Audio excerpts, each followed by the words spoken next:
Today discuss about cause of ring frame breakage।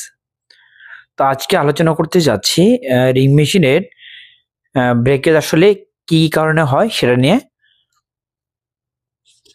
আমরা অনেক সময় এটা ফেস করে থাকি যে রিং মেশিনে হঠাৎ করে ব্রেকেজ হচ্ছে। তো এই ব্রেকেজগুলো কিছু কারণ আছে, সেগুলো হচ্ছে যে আপনার যেমন হচ্ছে স্পিন্ডেল গেজ ইনকারেক্ট। যদি আপনার স্পিন্ডেলের গেজ, রিং মেশিনের স্পিন্ডেল গেজ আছে, সেই গেজটা যদি ইনকারেক্ট থাকে, ঠিক আছে, ইনকারেক্ট থাকে, সঠিকভাবে করা না থাকে, সেক্ষেত্রে আপনার কি হবে যে আপনার রিং মেশিনে ব্রেকেজ হবে, ঠিক আছে। দেন হচ্ছে যে ল্যাপেট হাইট গেজ, ল্যাপেট হাইট গেজ যদি আপনার ইনকারেক্ট থাকে, সেক্ষেত্রে আপনার কি হবে যে রিং মেশিনে ব্রেকেজ হবে। যদি আপনার ল্যাপেটের যে হাইট আছে একটা, সেই হাইটটা যদি সঠিক না থাকে, সেই হাইটটার যে গেজ আছে সেই গেজটা সঠিক না থাকলে আপনার রিং মেশিনের ব্রেকেজ হবে। দেন হচ্ছে যে আপনার life time of ring traveller. তো অনেক সময় আমরা দেখতে পাই যে রিং মেশিন আপনি 30 কাউন্টের জন্য আপনি 30 ট্রাভেলার লাগিয়েছেন, সেটা অলরেডি আপনার কি হয়েছে যে আপনার 15 ডেজ হয়ে গেছে, ঠিক আছে। অলরেডি আপনার 15 ডেজ হয়ে গেছে, কিন্তু চেঞ্জ করা হয় নাই, হ্যাঁ, ট্রাভেলার চেঞ্জ করা হয় নাই। সেক্ষেত্রে কি হবে? সেক্ষেত্রে আপনার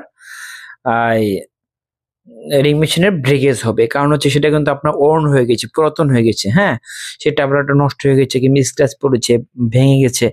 তো সেগুলো কিন্তু আপনার কি বলে যে রিং মেশিনে যদি আমরা সেটা চালিয়ে থাকি সেটা দিয়ে, তাহলে কিন্তু আপনার ব্রেকেজ হবে। আলটিমেটলি কি হবে যে সুতার মধ্যে থিক বেস, থিন বেস চলে আসবে, ঠিক আছে। তো কোয়ালিটিও খারাপ হবে। এই জন্য আমাদের 7 থেকে 10 ডেজ এর মধ্যে আপনার ট্রাভেলারটা চেঞ্জ করতে হবে। তো নেক্সট হচ্ছে রিং ট্রাভেলার ক্লিয়ারার গেজ। যদি আপনার রিং ট্রাভেলার ক্লিয়ারার গেজ সঠিকভাবে না করা হয়, গেজ যদি সঠিক না থাকে, স্ট্যান্ডার্ড না থাকে, সেক্ষেত্রে আপনার কি হবে? রিং মেশিনে ব্রেকেজ হবে, ঠিক আছে। তো নেক্সট হচ্ছে কাউন্টার ট্রাভেলার সিলেকশন। তো আপনার ধরুন রিং মেশিনে চালাচ্ছেন আপনি হচ্ছে 26 কাউন্ট, সেখানে আপনি আর ট্রাভেলার দিতে হবে 10, সেখানে আপনি দিয়েছেন কি নাম্বার 1, তাহলে কিন্তু আপনার কি হবে? রিং মেশিনে ব্রেকেজ হবে, হ্যাঁ, সেটা আমাদের খেয়াল রাখতে হবে, ঠিক আছে। তো এরপর হচ্ছে যে আপনার count wise spindle speed setup, count wise spindle speed setup. তো আমরা ধরুন রিং মেশিনে চালাচ্ছি হচ্ছে 20 কাউন্ট, সেখানে আপনি স্পিড দিতে হবে 13,000 কিংবা 13,500, কিন্তু সেখানে আপনি দিয়েছেন 15,000, তাহলে কিন্তু আপনার রিং মেশিনের ব্রেকেজ হবে, সেটা আমাদের খেয়াল রাখতে হবে। অর্থাৎ কাউন্ট ওয়াইজ স্পিড ঠিকভাবে দিতে হবে। এরপর হচ্ছে যে স্পেসার সাইজ সিলেকশন,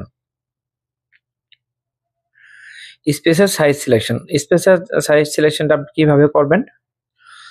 ধরুন 30 কাউন্টে আপনার স্পেসার দিয়েছেন 2.8, হ্যাঁ, কিন্তু এখানে আপনি এরকম হলো যে আপনি 2.2 দিয়ে চালালেন, অথবা 3.5 দিয়ে চালালেন, তাহলে কিন্তু আপনার কি হবে? যে রিং মেশিনের ব্রেকেজ হবে, ঠিক আছে। এখন আপনার যদি লাইট দিয়ে থাকেন, লাইট দিলে কি হবে? লাইট দিলে আপনার আনড্রাফট হবে, আনড্রাফট হলে কি হবে? ব্রেকেজ হবে, তাই না? তো আলটিমেটলি আবার যদি আপনি হেভি দেন, হেভি দিলে কি হবে? আইপিআই বেড়ে যাবে, তো সুতার কোয়ালিটিও খারাপ হবে। এরপর হচ্ছে যে রিং কাপ গেজ ইনকারেক্ট। যদি রিং কাপ গেজ যে আছে সেটাও সঠিকভাবে করতে হবে। যদি রিং কাপ গেজ সঠিক না থাকে, টাইমলি না করা হয়, তাহলে কিন্তু আপনার রিং মেশিনের ব্রেকেজ হবে। তো আশা করি বুঝতে পেরেছেন। আজকে পর্যন্তই, পরবর্তীতে নতুন একটি টপিক নিয়ে আসবো ইনশাল্লাহ। তো তখন ভালো থাকবেন। আল্লাহ হাফেজ।